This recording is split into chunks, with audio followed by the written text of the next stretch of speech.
নমস্কার বন্ধুরা, শ্রাবণী রান্নাঘরে আপনাদের সবাইকে স্বাগত জানিয়ে আমি আবারও একটা রান্নার ভিডিও নিয়ে আপনাদের সামনে চলে এসেছি।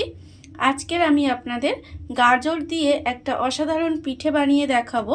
আশা করি আপনাদের ভালো লাগবে। তার জন্য কিন্তু আমার পুরো ভিডিওটা আপনাদের দেখতে হবে। আর দেখা শুরু করার আগে একটা লাইক দেবেন আর সুন্দর একটা কমেন্ট করতে কিন্তু ভুলবেন না।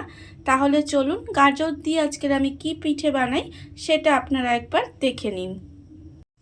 পিঠেটা বানানোর জন্য প্রথমে আমি এখানে পিঠের জন্য একটা গোলা বানিয়ে নেব। তার জন্য আমি এখানে একটা বড় সাইজের বাটি নিয়ে নিয়েছি।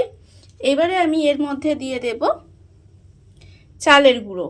এখানে আমি একটা এইভাবে মাঝারি সাইজের বাটির এক বাটি চালের গুঁড়ো দিলাম।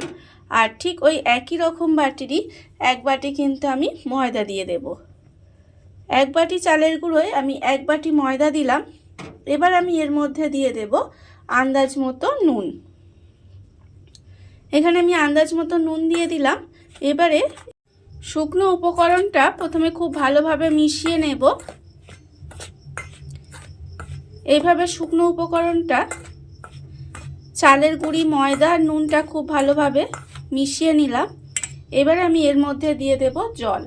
এখানে কিন্তু আমি একদম নর্মাল টেম্পারেচারের জল দেব।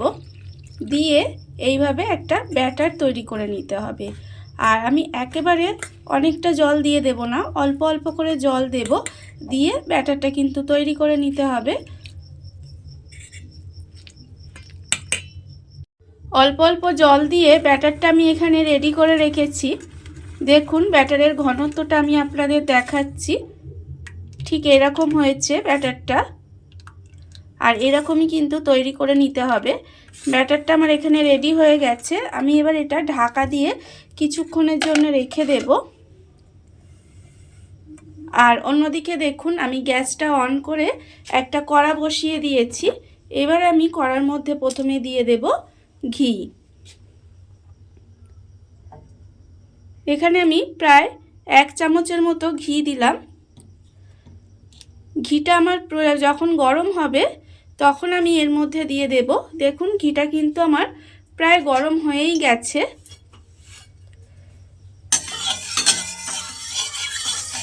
এবার আমি এর মধ্যে দিয়ে দেব গাজর।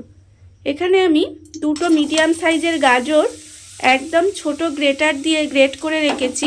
সেই গাজরটা আমি এর মধ্যে দিয়ে দিলাম। দিয়ে এবার গাজরটাকে ঘিয়ের মধ্যে খুব ভালোভাবে প্রথমে একটু ভেজে নেব। ভেজে এই যে গাজরের একটু জলো জলো ভাব আছে, এটা একটু শুকনো করে নেব। দেখুন গ্যাসটা লোতে দিয়ে এইভাবে গাজরটা প্রথমে খুব ভালোভাবে একটু ভেজে নিতে হবে। ঘিয়ের মধ্যে গাজরটা দিয়ে এইভাবে একটু আমি দেখুন ভাজা ভাজা করে নিয়েছি। এর ফলে গাজরের যে একটু জলো ভাব ছিল সেটা কিন্তু শুকনো হয়ে গেছে। ঠিক যখন এরকম শুকনো হয়ে যাবে তখন আমি এর মধ্যে দিয়ে দেব চিনি। এটা কিন্তু আমি পিঠের ভিতরের যে পুরটা সেটা রেডি করছি। আমি এখানে এরকম বাটির হাফ বাটির মতো চিনি দিয়ে দিলাম। আপনারা কতটা মিষ্টি খাবেন সেটা বুঝে কিন্তু চিনিটা ব্যবহার করবেন। এবারে চিনিটা দিয়ে এইভাবে একটু নেড়ে নেড়ে গাজরটা পাক করে নিতে হবে। দেখবেন আস্তে আস্তে চিনিটা গলে যাবে আর সুন্দরভাবে কিন্তু গাজরটা বেশ পাক হয়ে যাবে। চিনিটা দিয়ে আমি কিছুক্ষণ এইভাবে রান্না হতে দিয়েছিলাম। দেখুন চিনিটা কিন্তু আমার গলে গেছে। এবারে আমি এর মধ্যে দিয়ে দেব 4টে এলাচ। আমি ছোটো এলাচের দানা ফাটিয়ে রেখেছিলাম, সেই ছোটো এলাচটা আমি দিয়ে দিলাম। আমি এখানে ছোটো এলাচ ফাটিয়ে ব্যবহার করেছি।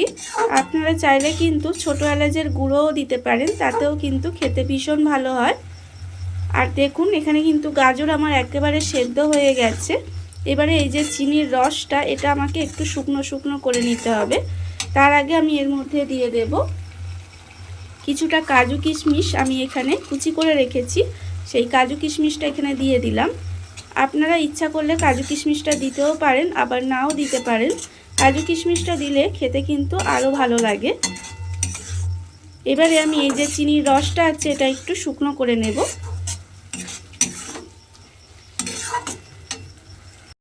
পুরটা আমার এখানে রেডি হয়ে গেছে। দেখুন চিনির রসটা একদম শুকনো শুকনো হয়ে পাক হয়ে গেছে, তখন বুঝবেন যে পুরটা রেডি হয়ে গেছে।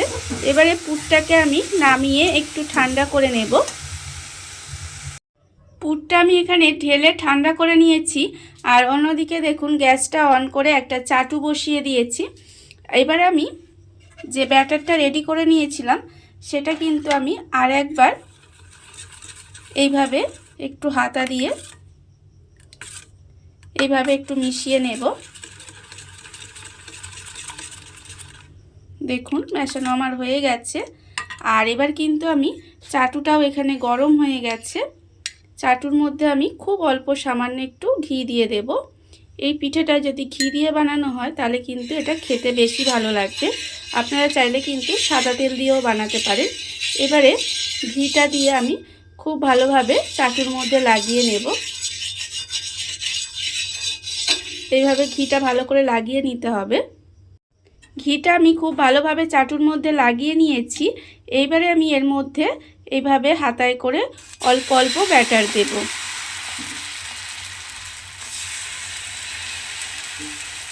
এইভাবে ব্যাটারটা দিয়ে দিলাম, দিয়ে এবার হাতা দিয়ে এইভাবে একটু ঘুরিয়ে দিতে হবে। খুব ভালোভাবে এটা ঘুরিয়ে দিতে হবে, ঘুরিয়ে একদম সুন্দর করে গোল করে দেব।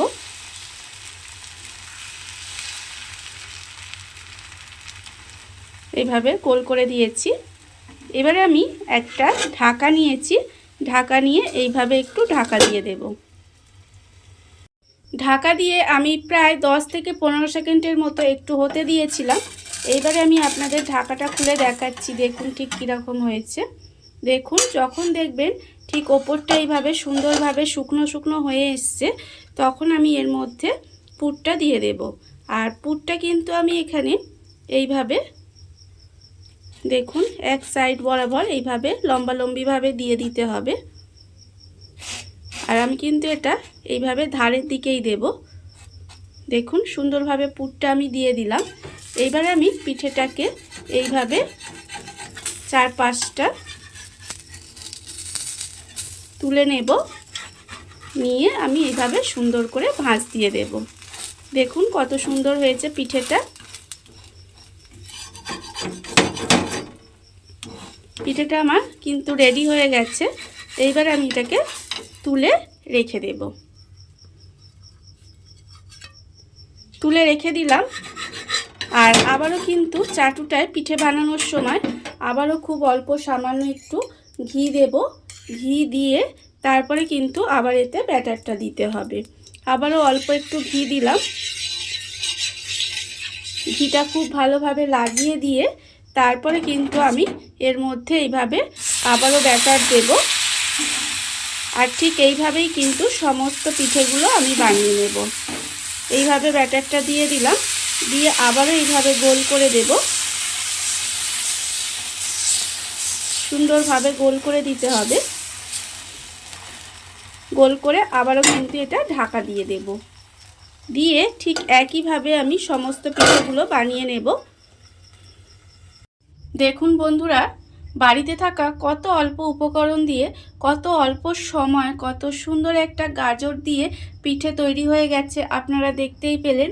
আর এটা দেখতে যতটা সুন্দর হয়েছে, খেতে কিন্তু তার থেকেও অসম্ভব সুন্দর হয়।